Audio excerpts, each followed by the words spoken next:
Hey guys, Nick here. I'm going to go ahead and just state the obvious. This is a marketing tool for my real estate business.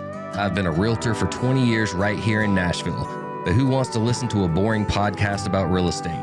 Good news, it's not. This is a podcast about people that I've built relationships with since I moved here in 1988.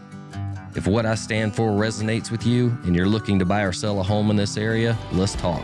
No pressure, just a conversation, kind of like this podcast. This is the 615 Podcast with your host, veteran realtor and entrepreneur, Nick Woodard. All right, everybody, welcome back to the 615 Podcast. Today's guest is someone I've known for quite some time that we just kind of figured out. Don't know if we've actually ever shaken hands before. We see each other all the time online or call each other, talk to each other. Yeah. He's a fellow realtor here in Middle Tennessee area. But he's so much more than that. He's the creator of the Friend Maker brand, which consists of books, workshops, boot camps, and it's structured to help business owners grow and maintain personal relationships as a way to also help them grow their business. So welcome to the show, Mr. Art Kelly. Hey. What's up, dude? I'm good, brother. Thank you for having me. So we'll dive into this a little bit on down the road, but what's going on in the real estate market right now? This is the boring. We just talked about how boring this is, right? Let me tell you about the numbers. Yeah, we specifically said before. I don't know. Whenever somebody asks me that question, I always know that the question underneath the question is like, how's your real estate business going, right? So like I have sold 10 homes this year. So that's been a good start to the year. I had my biggest month in June where I'd sold 6 homes in 1 week, which was great. Buddy. That was a fun week. And, but like, as far as like what's going on in the real estate market, I have no idea. This is the craziest thing I've ever experienced. Yeah. It's like I was putting my newsletter together last night and was like looking at the numbers in Williamson County and like everything's up. Yeah. Yeah. You know, listings are up. Average sale prices, all the things, but it doesn't feel that way. No, I mean, I've got 3 listings right now that are just literally for 90 days. We've had to refresh them, do new pictures, do different things. And they're great houses. So like, I don't, and they're unique houses in their unique area. Yeah. So I'm like, I have no idea. Yeah. We'll dabble back into that a little bit. That's the boring stuff. So tell us a little bit about where you're from, your background, all that good stuff. Then we'll dive into some of this Friend Maker stuff. Okay. Well, I mean, easiest thing to say, I was born in Charleston, South Carolina, and my parents divorced when I was 5, and then my mom remarried a Navy lieutenant in Charleston, and then we never went back pretty much. Up and down the East Coast growing up. I've got 3 sisters. They're not anywhere near. We really don't talk a whole lot. I got one sister lives in Memphis. She comes by and says hi every once in a while, she and her husband. But I went to school at Liberty University up in Lynchburg, Virginia, studied religion, met my wife there and got married right out of college in 97. So we're 29 years. We just celebrated 29 years this past Congratulations. 2 weeks ago. This is our 20 this year. Okay. So. Yeah. Well done. In too 2 deep decades. to get out now. Listen, I don't see how people go through divorces after like 20 or 30 years. I'm like, you've invested way too much of your time at this point. Like, just stick it out. It'll get better. Then you've kind of let this go. You're like, I want to get back out in the game. Right.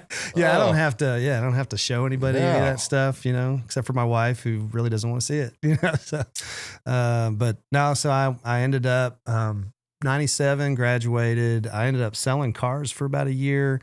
And I wanted to be a youth pastor. That was my background. Mom and dad were, staunch Southern Baptists. We would grow up in the church, youth group, all that kind of stuff. And that was Sunday morning, Sunday night, Wednesday night. Sunday, 3 days a week, and youth camps in the summer and retreats in the weekends in the fall and the spring. And being a Navy brat, like that was kind of the one place I could go where I could make a lot of friends, really connect with people. It became a safe place for me, because school was tough, especially in like middle school. Yeah. We started moving further and further north when I went into my middle school years. And so the kids got meaner and meaner as you get further north. And so I was glad to be back in rebel country Virginia when I was in 9th grade.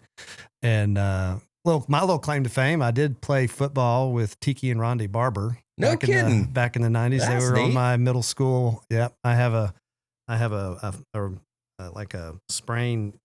This still hurts from something that they did to me years ago, but they forgot about me. But anyway, so that was kind of fun. And then moved to Florida, graduated Florida, went to school in Virginia for college, Liberty, met my wife, got married out of college.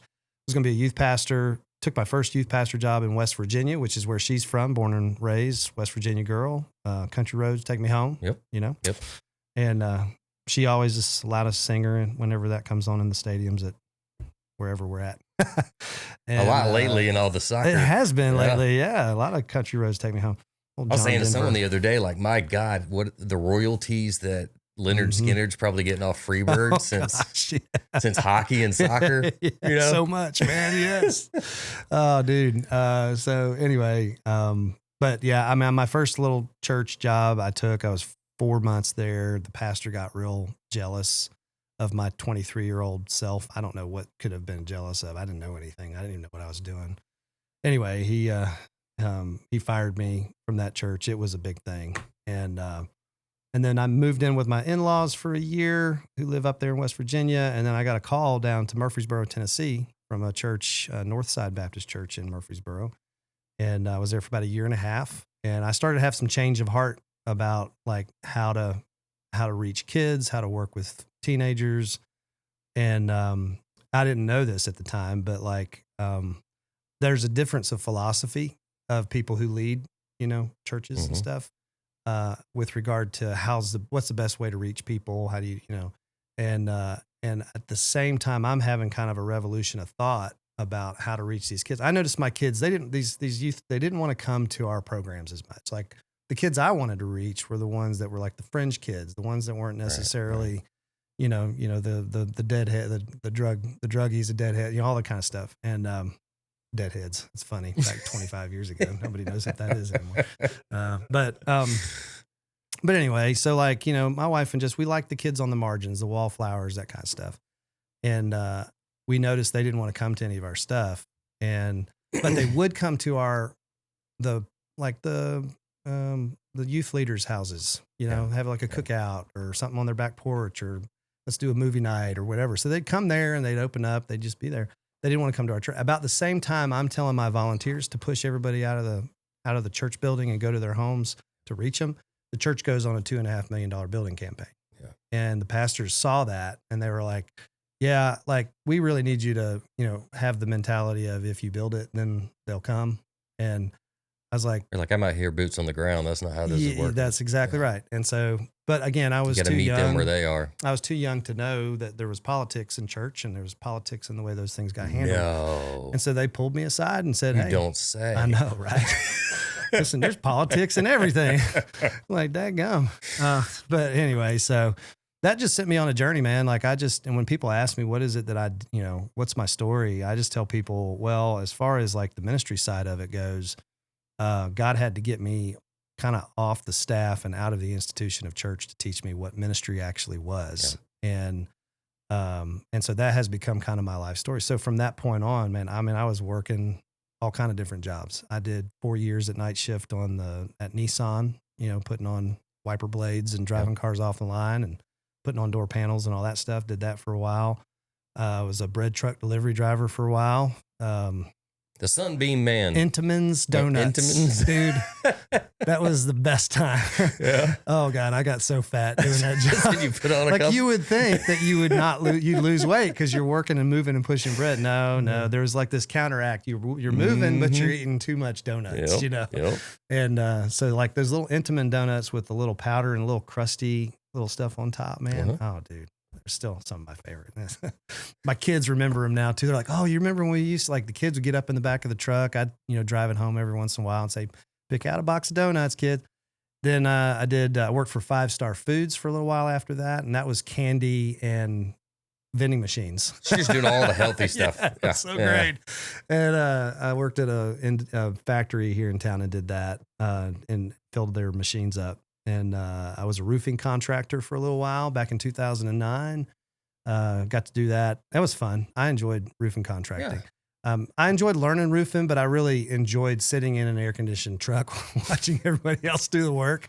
And that was kind of my first like foray into owning a business and realizing you don't have to be the guy doing all the grunt work all the time to still make good money in this business. And so I did that for about 3 years, and but I wasn't a good businessman. I just liked making money, and I didn't, and it just kind of, I'd knock on doors and get people to let me put the roofs on. I'd schedule the crew and, get paid the profit pretty much. And then I got into the school system, working as an educational assistant for a little while. Dang, you've done it all. I did it all, man. I did it all. I was master of all trades. You know what I'm saying? Wild, man. Some people say jack of all trades, master of no. Master. So then, like, you get into your real estate career, and we'll discuss that a little bit. But I really want to dive into this. You found this little, I don't want to say if it's a niche, but it's kind of a philosophy of how you do things. Called Friend Maker. Yeah. So let's kind of get into that, and what is the theory, not the theory, the philosophy and the legs to that process. So really funny, when I created the book, I was really just writing my story. Yeah. It starts with the first book there, this one? The actual 7 Spheres of a Friend Maker. That's the first one I wrote. And yeah, that's right. 7 Spheres of the Friend Maker. And yes, that is a pineapple on the front. And no, it's not upside down. Just so you can be clear, So Google that. Yeah. Well, so like I'm just listen, man, I'm a teacher, I'm a coach at heart. I like learning stuff and then sharing what I've learned with other people, right? Like I want people to learn how to do this. I'm also kind of, for me, stepping into real estate, I didn't know what I was getting into. That's why we were talking earlier on. I started a rookie real estate podcast years ago because I was just ignorant. I had no idea how to own a business. I didn't know what real estate was all about. I didn't know any of that stuff. So I just jumped into, this was 10, 11 years ago. Just putting a sign in a yard. That's all it is. That's all it is. That's all it was at the time, pretty much. So, for like several years, that's all you had to do. So it was easy, and that's why we have 1.5 million people with a license now. Of course, about 500 200,000 actually sell. Yeah, none of them even sell anything now. But anyway, so no, I kind of was like, okay, how can I? Honestly, do you know Jonathan Harmon? Does that name ring a bell? Yes. So Jonathan was one of my first brokers when I first started. And he told me, he said, if you ever really want to make money in the real estate industry, he said, create something you can sell to realtors and sell it to them. And so that kind of drove a lot of what I was thinking. I was like, okay, this is an evergreen market. People are always trying their hand at real estate. Why don't I create something that would be a good resource to help them figure out how to do their business? We're always looking for other perspectives from other people as well. That's it. I mean, you could give a piece of advice that, resonates, and then I could get a piece of advice from someone else successful.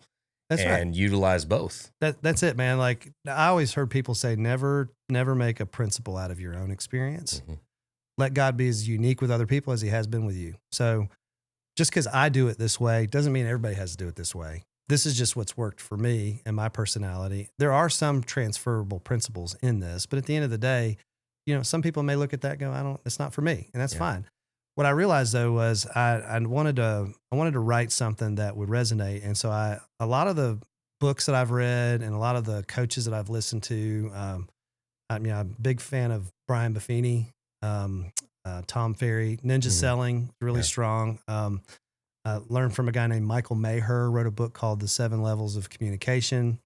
And most of these guys have these books that they wrote, and they wrote them in a story format. And so like, it was just easier to digest the information. So I wrote a story. Mine's a story. It's not like a nonfiction book. It's actually a fiction nonfiction, right? It's about a guy who's his name's Nolan Victor, novice. That's why I came up with the name Nolan Victor. He's a novice. He doesn't know what he's doing. And he gets his real estate license and he's trying to figure out how to do the business. And he runs into this lady in a coffee shop and he's like, well, what do you do? And she's like, well, honey, I'm just a friend maker. I just make friends for a living. Every once in a while, one of my friends asked me to help him buy or sell a home. And he's like, oh, that's interesting. And she's like, oh, honey, you could use that anytime. I don't have it trademarked or anything, which I do actually have trademarked. But, and then she introduces him to a guy who leads a class called the 7 Spheres of a Friend Maker.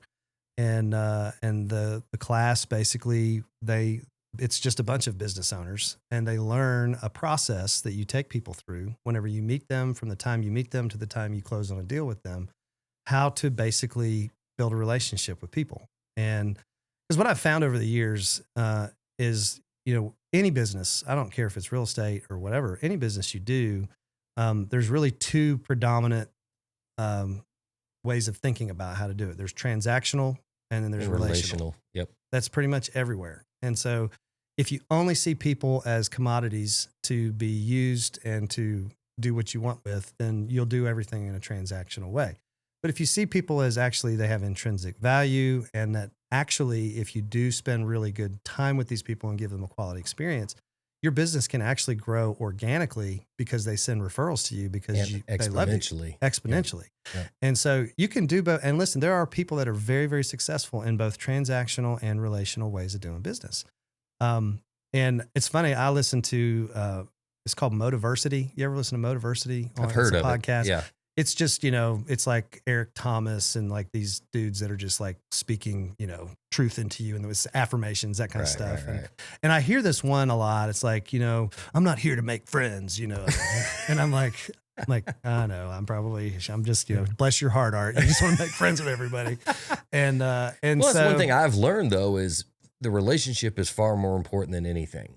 It is. Yeah. I get deeply tied with my folks. Yeah. And that's true. The funny thing is, I see that too from a distance. Do you feel at the end of a transaction is always bittersweet for me? Yes. Like I miss my people. It's like sending them off to college. Like, okay. That's like right. You don't need me anymore. That's right. You're gonna be okay. So Call intense. me, make sure you're okay. Yeah. Like that's it, man. You're in the trenches with them for like weeks on end. Yeah, it's like phone calls every day, text every day, emails every day. And you're needed. You're responsible for their well-being. Yeah, and then you ship them off. That's on their it. own. Like I've got a closing happening right after this today. I'm going. They're in Smithville. They're closing on a house. He's a friend of mine. Crazy story. This guy, we met him probably 13 years ago. And he was kind of strung out, had just had a kid, and wasn't married, and just knocked his girlfriend up basically. And good guy. I mean, really good dude, but and super smart. I mean, just like book smart. Like he could read anything and just retain it and all that kind of stuff. And I had given him. He didn't have a car. I gave him a bike that I had that was sitting in the back of my house, and just let him have that. And so that was where 15 years ago, that's where he was at. Yeah. We're closing on a house. He's married. He's got 5 kids. It's a blended family, 5 kids, and a father-in-law that's coming to move in with them. And they're moving into this beautiful, 3,000 square foot all brick house on 5 acres out in Smithville today, and just being able to walk people through that, and standing in that, we were there last night, and of course the lady that was selling the house, she was real emotional because she's about my age, and she's about, all of they're empty nesters, and watching this family with these young kids coming in, they were just so excited about that. So that kind of brings this whole thing full circle. It's I do build relationships. I don't build relationships so I can get business, but I do get business because I make friends. Yeah. And so that's where that whole thing came from. And the 7 spheres idea it's just real simple. It's you listen to your clients, you learn your clients, you like your clients, you're loyal to your clients, you advocate for them and have hard conversations with you. You leap for your clients, you take risks and have honest conversations with them, tell them the things they don't want to hear and they might fire you for it. Yep. You lead them competently as a sales professional. Just be damn good at your job, right? Don't be somebody who just makes friends and sucks at real estate or whatever business you do. Then you're not going to have friends for very long. And then finally, love them long after you sell them something. That way you don't communicate to them that you just use them as a commodity to get something out of them, but you're actually trying to build community with them. You're connecting them with all the people you know. And Jim and I talked about this last year on his podcast, but I think the big question a lot of folks are asking, especially those of us in our industry, is what's the value of a buyer's agent or a listing agent? They're going, why should I pay you that much money? Well, I've lived in this town for 26 years. And when you close with me, you get a list, a laminated list that I'm going to put on your refrigerator. And It's got my face at the front of it because, you need to remember me, Of course. But then it has my roofer and my electrician and my plumber and my chiropractor and my I did something dentist and all similar to that kind that of stuff. last year. It was a big packet. Yeah. Your own business referral directory, basically. And that way, because how many people move here, especially from like California, they don't know anybody. And so, But it also gives you the opportunity to, one thing that I've done is when I built that packet, roofer, chiropractor, all that. Yeah. I have been in the business for 22 years. So now I have a complete database of my clients and what they do. mm-hmm. So now I can bless them. That's right. I can go, okay, here's my client that's a dentist. Yeah. Here's somebody that does hair. Here's somebody, right. my sister-in-law does the balloon decorations. Like Yeah. anything you need, It's all I there. want to keep that relationship with you because I want to be the one that can provide value over and over and over again. That's right. So that's the whole point of the friend maker philosophy.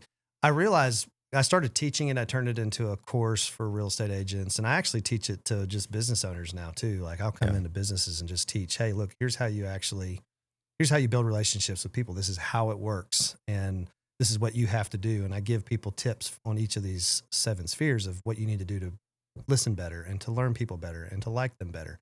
And I was looking at some of your YouTube stuff. It's fun. Yeah. I enjoy it, Yeah.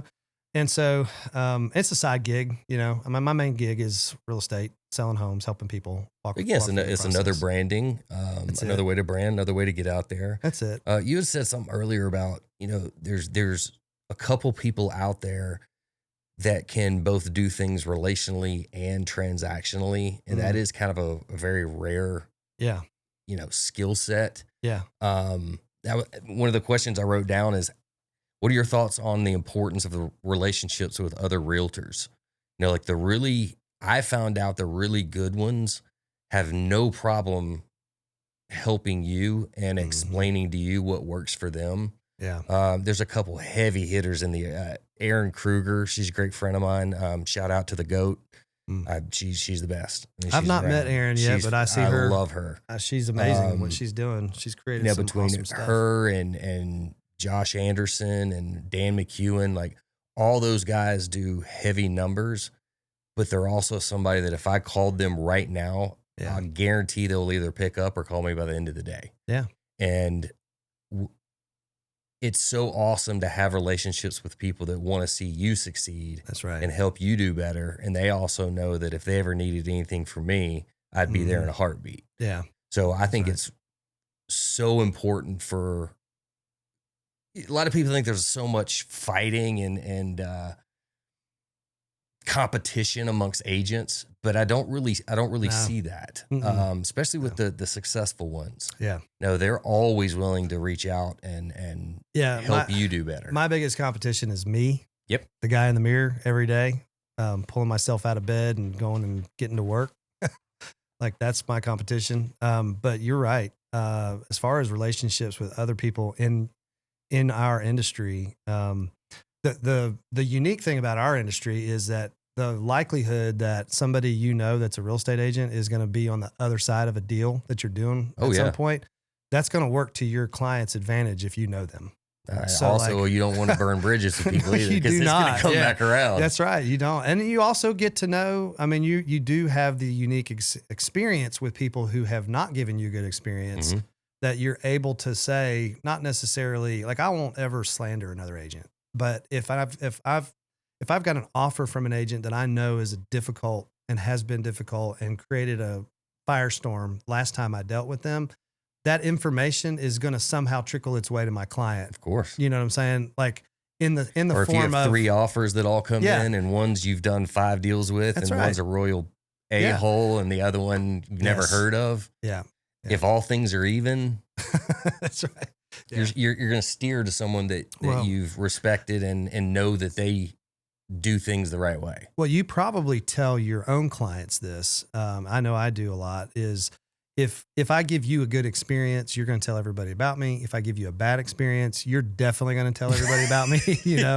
And the same thing works with real estate agents that you've worked with. If you've had a good experience with a real estate agent, the next time you encounter that one in a transaction, that's probably going to be a positive experience. And you'll be able to share that with your client. Hey, I had a good experience with this guy or lady last time. if you had a bad experience, somehow that's going to come out whether you want it to or not, probably just because you're going to express stuff to your client. And so, at the end of the day, always be professional, but like the relationships matter. Yeah, for sure. I love the real estate industry. I love the people in this community. They're some of the hardest working people that I know that don't get paid nearly enough. Yeah. We do so much free work for people that they don't even know, And I tried to calculate it in hourly once. It's definitely not worth what we're making. And I know that people think I think the problem is you've got like Netflix and, Prime and all these shows have these, whatever, realtors, the reality shows, realtors of LA or whatever, and we all look like we're just a bunch of, billionaires driving Bentleys and having, half naked women hanging on us all the time. And those guys don't have $2 in competition cheer. Yeah. So. That's exactly right. So, it's well, like these days, I mean, you've got the book, you've got the programs, where do the majority of your leads come from now that you've been in the business, you've created these relationships? What's kind of what's the main thing stirring your pot? Past clients. Yeah. I mean, 70-80% of my stuff comes from past clients. I did reposition myself recently with a new brokerage here in town on an invitation from a friend of mine who's a very successful real estate agent, Jessica Harrison, out at Zeitlin Sotheby's. And she does a lot of business, and she's very similar in personality to me. And she asked me if I could help her. And I've wanted to kind of step into being able to serve a wider audience. I'm never going to stop helping folks with the $300,000 first time home buyer or whatever, having my name attached to a luxury brand in this particular instance for me at this point in my business made sense. And so that has provided some like relocation leads that I never had before in any other places I've been a part of.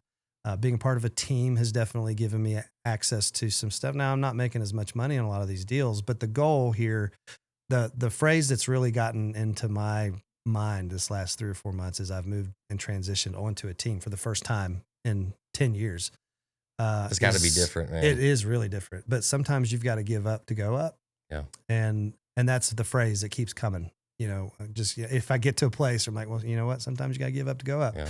And what I'm learning is volume is kind of where I'm trying to head, not just the amount of the tickets that I'm selling. I do want to sell a higher ticket price, but I want to do more business because I want to serve more people and I want to exponentially grow my business that way. And well, you got to be careful because you'll get pigeonholed.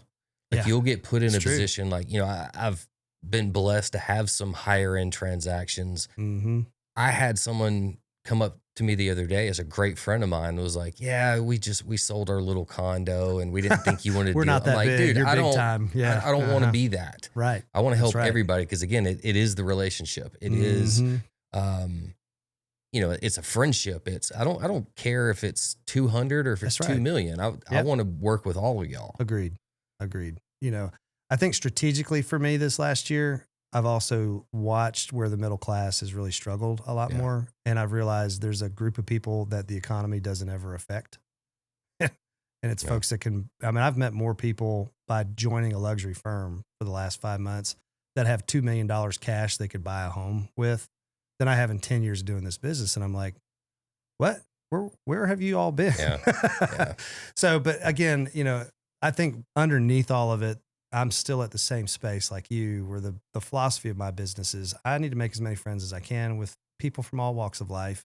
I do want to grow in my influence and the opportunities. And also, the stuff I'm sharing, the books I'm writing, the stuff that I'm doing there, I do feel like there are some folks that are in that world that I could probably get to know a little bit better. And so, I don't know. I'm still trying to figure that part out, Have you kind of figured out, like, I'm at a point now where I think there's kind of a threshold of what I can honestly produce without having to get bigger. Yeah. Does that make sense? Yeah. So I had this conversation with Erin Kruger last year. I called her up. It's like, Erin, I've been stuck at this certain dollar amount for 5 years. Yeah. Like I'm seeing you do incredible numbers. Like what is it you're doing that I'm not doing? Mm-hmm. And she was like, Nick, I'll be honest with you. Once you get to a certain threshold, you then become like you're running a corporation. Right. You know, she manages people. She you know, runs it like a Fortune 500 company, but she's also one of the very rare people that can also keep that personal relationship. Yeah. And to be that big and push that much volume, but still be very relatable and relational. So I'm kind of at that point where I'm like, okay, do I want to grow this to where you bring on other agents and all that, or do I really like kind of where I've found myself? Because I hate delegating to people. Yeah. Like I want that relationship. I couldn't imagine a lead coming in that I've became friends with. I'm like, hey, giving it to somebody else. Ricky's going to take you out and go show you houses all weekend. Yeah. Like I that'd can't be really do that. tough. Yeah. That's a really great question. I don't know the answer to that. For me personally, I think I'm still, you know, I hit 10 years a couple weeks ago in the business. It took me a full year of being in the business before I ever even sold my first home. And so it took a while. You know, I'm a slow learner.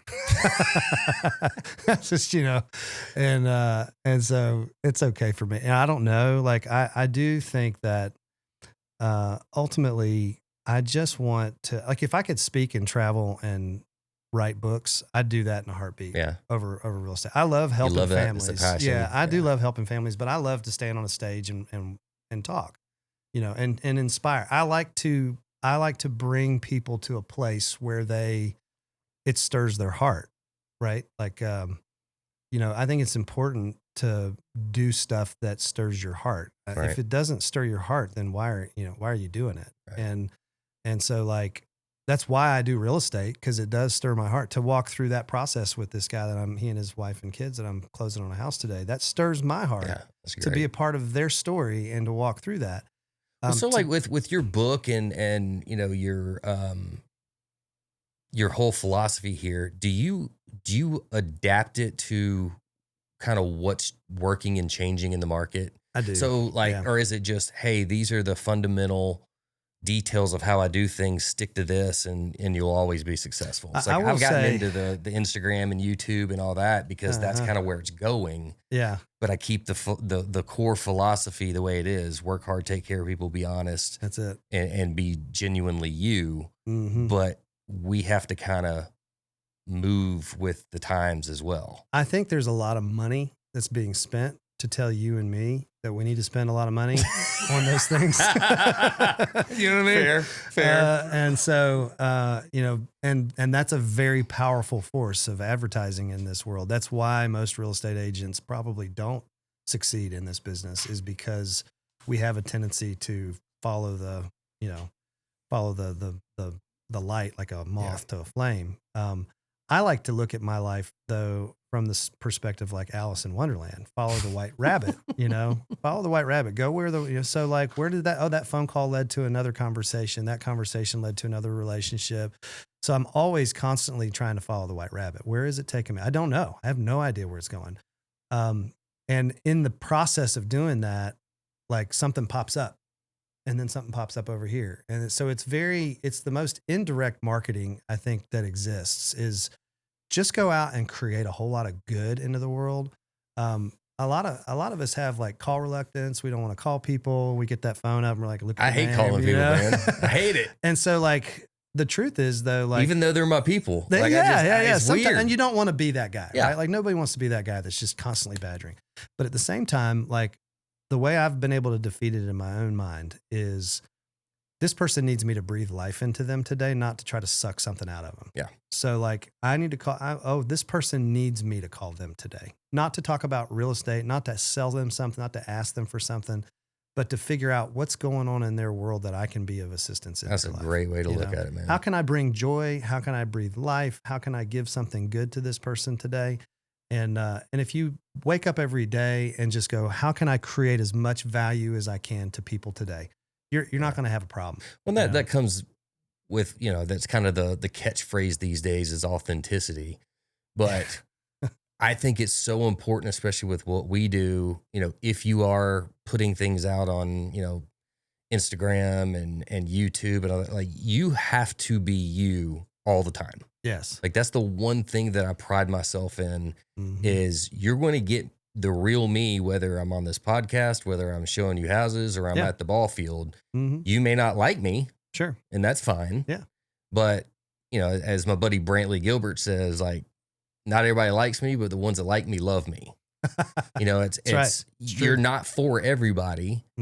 However, but if you maintain who you are and everything you do, people see authenticity and they gravitate towards that. They do, you know. I think, I mean, there's a lot of stuff that we could all be doing. There's always going to be something else you can do when it comes to digital, whatever. But like, I think keeping at the core of what you're doing, I don't think people are still going to need human beings to help them. I don't care how good or how great AI gets. It's going to get great. There's going to be there's going to be some bad stuff about it. Who knows? But at the end of the day, like, I mean, love people well, serve them as often as you possibly can. And, you know, and just don't treat them like a commodity. Yeah. You do that, you're going to be fine. I do think there is something to, if you want more, you just got to do more. Yeah. You know, I think Alex Hermosi talks about that. He's a big sales guy. So is that more putting your hand into different ways of generating business and getting out there and branding and all that? More phone calls, more handwritten notes, more networking groups, more relationships, more conversations, more specific and strategic relationships. I have found over the years, I think early on, I made the mistake of thinking that I just had to have a big database of a lot of people.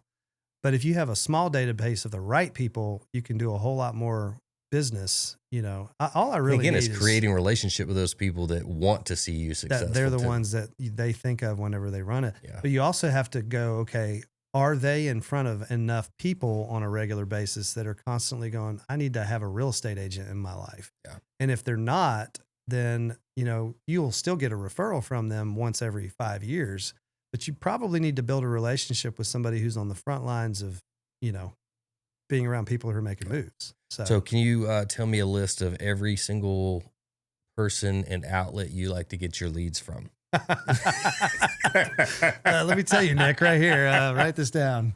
Oh, geez, dude. You know, I don't even know where some of them come from sometimes, you know. I have found just movement for me and strategically putting myself in places where I can get in front of the business. So I'm always, that's on my radar. It's being likable too. Yeah. Like I asked someone the other day on this podcast, like, what's more important, talent or likability? She was like, likability every time. Yeah, you could suck at your job as long as everybody likes you. You're good. I mean, we keep Jim around. I think I made that joke on that pod. I can't use it again. You're going to cut that out in editing.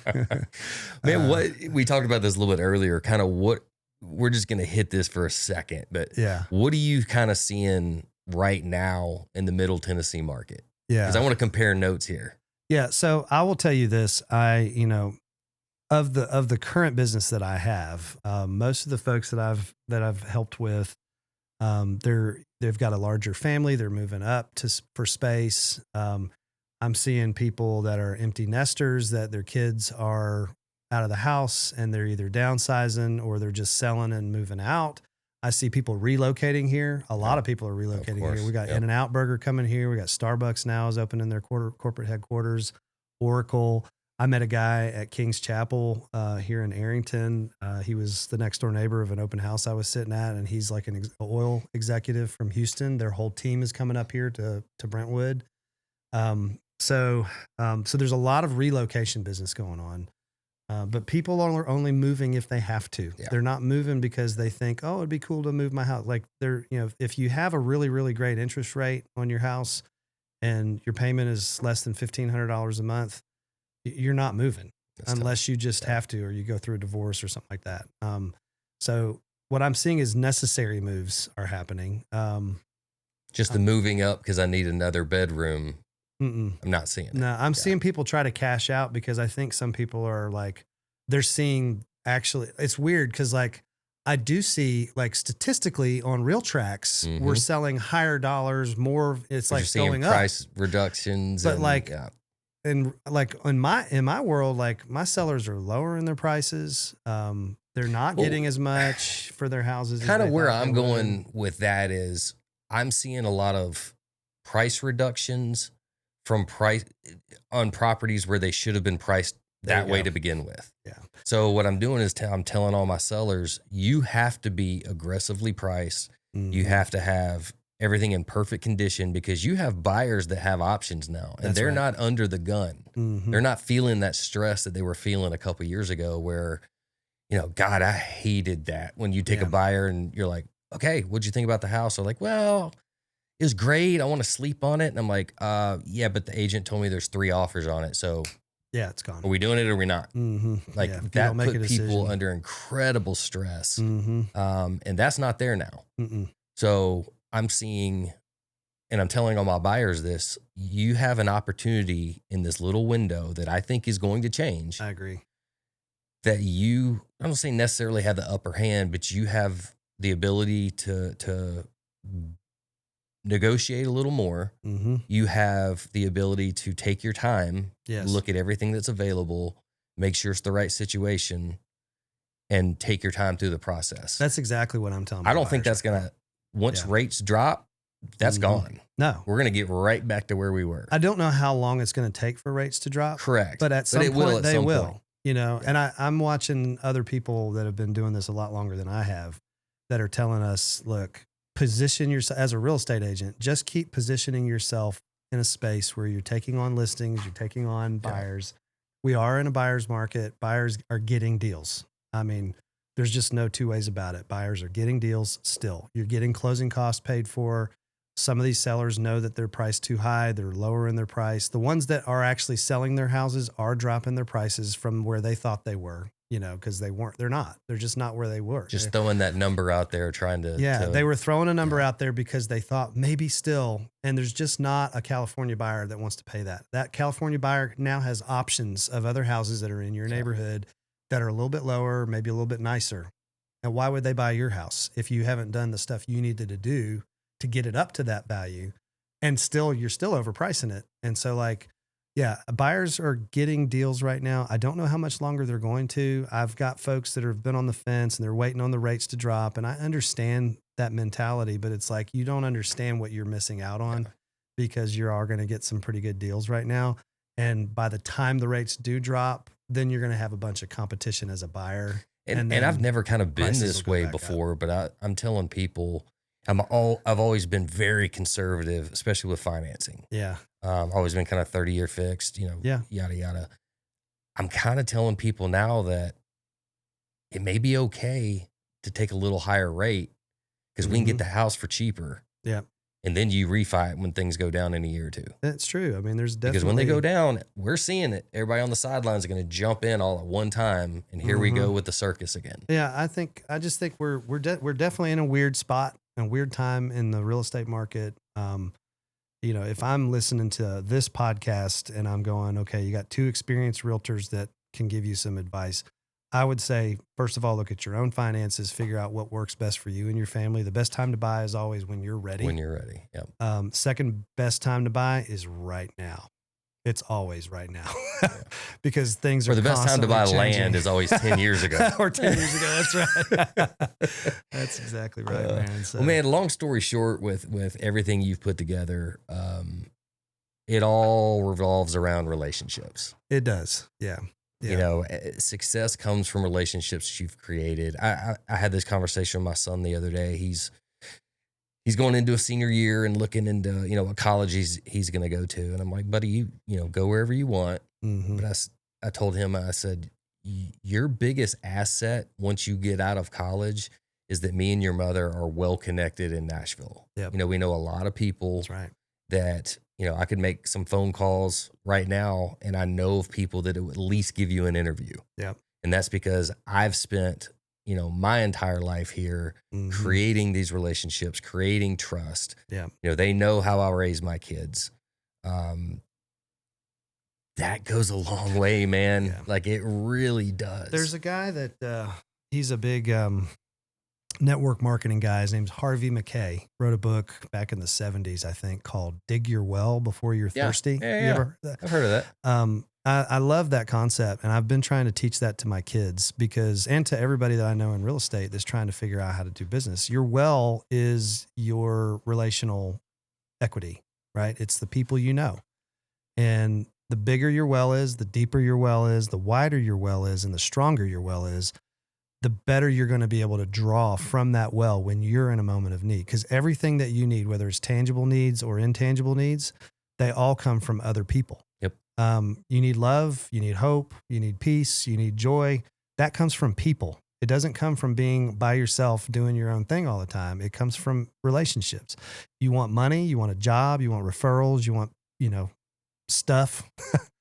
You can't get stuff without having people. So you have to have relationships with people. So the more people you have in your well of relationships, those stones that you build, those relationships that you place in the walls of your well, that is, you will be able to draw in direct proportion to the number and the depth of those people and those relationships you have. That's good stuff. And so like our kids are going to benefit because we have built these wells for ourselves and our own families.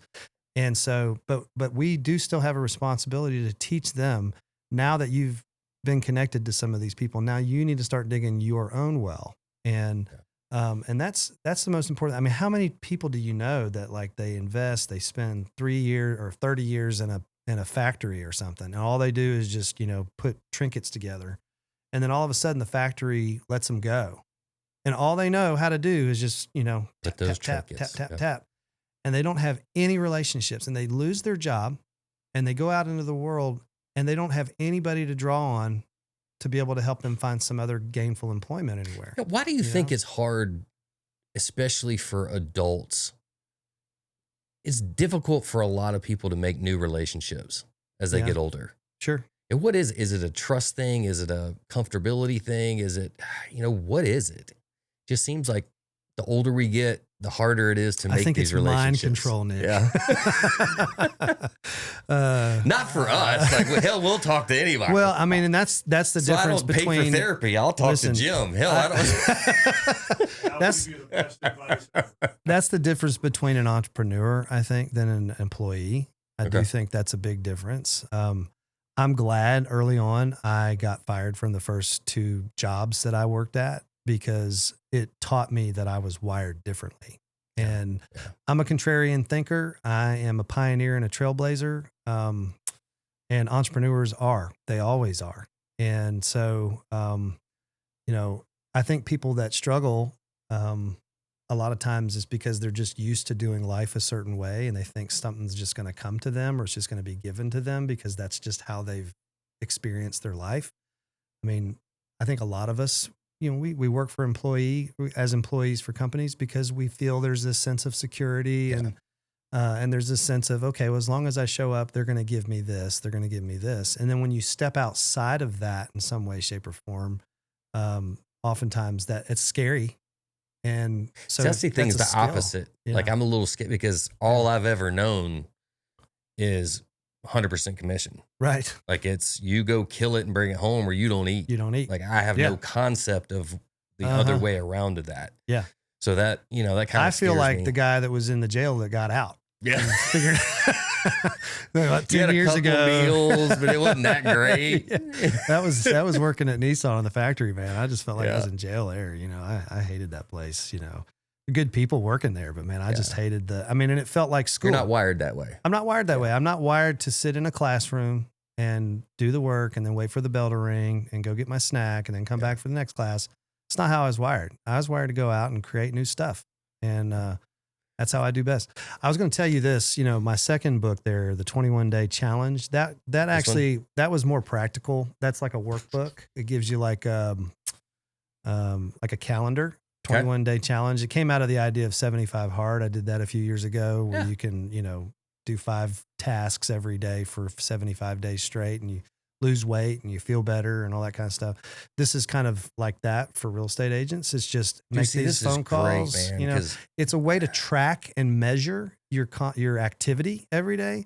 I think one of the things with most of us in real estate, especially, or just anytime you're self-employed, when you were employed, if you were ever employed, which you weren't, evidently, because you just told me that. Well, I mean, in college and stuff. This is something an adult. Somebody else set your schedule. Yeah. Somebody else gave you the discipline. Somebody else set the system together for you and said, okay, you got to do this, this, this, and this, and then you're going to get paid. You step into the world of entrepreneurship. Like there's nobody over your head going, you need to do this, Yeah. this, and this. So I created that because I needed that. I needed structure. Oh, I'll tell you, needed I'm discipline. the worst. Yeah. Like I'll So- have a whole game plan of what I'm going to do Yeah. today. Yeah. And And it goes out 8:30, the window. phone will ring and it's some gone. fire I got to deal with. That's and it. now it's like, okay, now how do we get back to the structure? This allowed me to just go, okay, a couple things. Doing all of that stuff, making phone calls, doing handwritten notes, going and visiting, meeting new people, adding people to your database, going to networking and community events, all that kind of stuff, chamber meetings, whatever. It's arduous over time and it gets really boring to me. And I also feel like it's like doing the laundry. Like I got to do it, but like if I don't, like everything starts to smell, And so I created it into a 3-week, 21-day thing, so I could do it hard for 3 weeks, and then I could take a week off, and I could do it 3 more weeks, and then take a week off. So like every month, the goal of the 21-day challenge is I'm constantly challenging myself with a prospecting journey. But what I've found is if I just do these things like really seriously, consistently, if I just make this number of phone calls every day and I do this and I do it every day without fail, I get business. Yeah. It happens over time. And so I created that for people in real estate specifically to be able to track and measure. I'm a to-do list guy. I like to be able to check it off and look, and I can put my head on the pillow at night and look at that day and I can see everything I did on that day. I can get to the end of my week and I can add up and tally up all of how many phone calls did I make? How many emails did I send? How many blah, blah, blah. And I can see the actual activity and at least feel better if I didn't get any business to go, well, at least I did something, Whereas if you don't do anything and you don't track it and you don't measure it and you get to the end of your week and you're wondering why you don't have any business and you have nothing to show you why you're not doing any business. Like I have several of those full of like empty weeks. And then I complain because I don't have any business. Like, that makes sense. So that's why. So you actually sell these? I do. You can get them on Amazon. Yeah. Yep. We'll link all this in the show notes. Yeah. So these are great. What's the Proverbs? So I'm a Christian. Proverbs and Psalms. I have 4 children. Yep. And about 2 years ago, I was approaching my 50th birthday, and my mom passed away back in 2009. She was 59 years old, and she left me her Bible. And so every once in a while over the years, I get to thinking about my mom. I'll go open up mom's old Bible and I'll see little notes and things that she wrote. And I thought, as I was approaching 50, I'm thinking, well, this is the decade that my mom passed, and I'm praying that this isn't the decade that I pass. I hope to be here for at least another, 11 years, Come on, you do better than that. I'm just kidding. 20, 30 years, man. I get to be in my 80s. I don't know. Did you see Sam Neill died yesterday? The guy from Jurassic Park. Yeah. Alan Grant. That's so sad. But anyway, the older you get, the more you see other folks pass, your parents, go. And I was just thinking about my own kids, and I'm like, you know what? I think what my kids will wonder when they get old and I'm gone is, what did dad think about what he read when he read the Bible? Yeah. And so I took the book of Psalms, and I just had this journaling Bible that you can get at the store. And I was going to write like a commentary on the book of Psalms. Like, okay, here's my thoughts on, okay, I read this, blah, blah, blah. David did this, whatever. About 20 chapters in, it just turned into like a rewrite of the Psalms, because the Psalms are actually just prayers. Yeah. The whole book is it's a book of prayers. It's the prayer book of the Jews, of the Hebrews. It's the book that Jesus learned how to pray.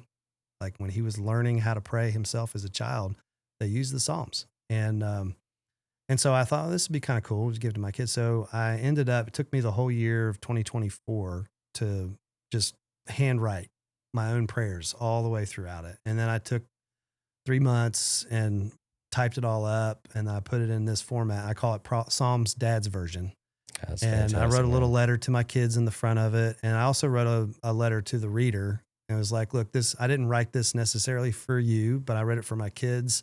But, there's a lot of you out there that may not have a dad who ever thought about this kind of thing and wanted to share that kind of stuff with you. So my hope when I wrote it was just to give my kids something. But then after I published it, I actually had my kids, they drew all the pictures in it too. So my daughter did the tree on the very front cover of that. Oh. And my other kids did all the inside of the thing. Yeah. My oldest son did that's the Proverbs. I took the Proverbs on afterwards, after I did the Psalms. thing I learned about both of those books was that the Psalms are like here. They're dealing more with your heart. The Proverbs are more like here and here. It's how do you take what is in your heart and in your mind and be wise in the way you live. Yeah. The Psalms are more you screw up and you want to go to God and you need some words to be able to use to tell him how you feel. That's where the Psalms go. Because the Psalms, I mean, he's cussing, I think the thing I love about like reading through the Psalms one of the big takeaways I learned was that like, it's no holds barred. He didn't care, He's like, what the hell? Like, why in the world, where the hell are you, God? And I didn't put language like that in it only because, I know that some parents are going to have their kids reading it. And so I didn't necessarily want to have that, but I also didn't want to. So you gave us the toned I was down like, what version. the heck? There's some things that there's just me some and God have stuff in talked there. about that I'm not too proud of, but he's big enough to handle it. Well, that's the thing, man. Like, I mean, if you can't cuss at God, then you don't understand God enough. Yep. You really don't, because like he cares. He cares about what angst is going on inside of your heart. He cares about like the good things and the bad things of your life. He cares about the pain. Like, he's okay if you don't know what's going on and you're like, why the hell is this happening? I don't understand what's going on. And like that kind of honesty is what I really loved about going through the Psalms. It really, it shaped a lot of my own personal relationship. That's awesome, man. with I'm God. looking forward to reading all these. It was really, really helpful. I appreciate you bringing that. Yeah. So, but you can have all those, Awesome, man. They're for man. you. So, Well, one final question we always ask every guest. What do you love most about living in Middle Tennessee? a great question. I mean, dude, the people. I mean, why? That's the answer. That's Almost the answer. every The single people. time. Almost the people every here, guest. dude. Like, Yep. I mean, people here are just, they're cool. I mean, everybody's cool. Everybody, like, I don't, I hear people complain. We were talking about this when we got here. Like, Oh yeah, some kind of Tennessee's rated CNBC is the worst place to live right now. I'm like, I don't see that, No. I mean, people are, they're the kind of people that'll give the shirt off their back. Are there some, bad apples? Sure. There's everywhere, I guess, but like, I don't know. I think you find what you look for, if you're looking for bad, you're going to find bad, but like, there's so much good here. There's so much beauty in this state. I mean, it's a beautiful state. I mean, I was driving the back roads towards Smithville yesterday. Oh, it's a with great my wife, area dude. town I mean, right it's there. just Yep. beautiful. I mean, driving out through Woodbury and all that. We got lakes, we got places to go, people to, hang out with. We're 6 hours from the beach, that's not bad. I don't know. I mean, It's great. when I get to the beach, I 6 get tired. hours to the beach, but 14 hours coming home from Yeah, the that's beach. right. Yeah, it's funny. I get tired of going to the beach and seeing all the Tennessee people in Florida. I'm like, stay in Tennessee, be cool up there. That'd be great. But no, I mean, I love the people here, man. Like, that's why I'm here. I'll stay here as long as I'm supposed to. I'd like to end up in Florida. If the real estate business is kind enough to me, that's where I'd see us heading in the next 5 or 10 years if we could get down there. But in the meantime, I'll just keep meeting these new people that are coming here and try to make as many friends as we can. Well, man, you're doing good things. I love it. And, man, happy for your success. And man, whatever next thing you do, man, let me know about it. I sure will, bro. All right, brother. Thanks for coming. All right, good chatting. See you, dude.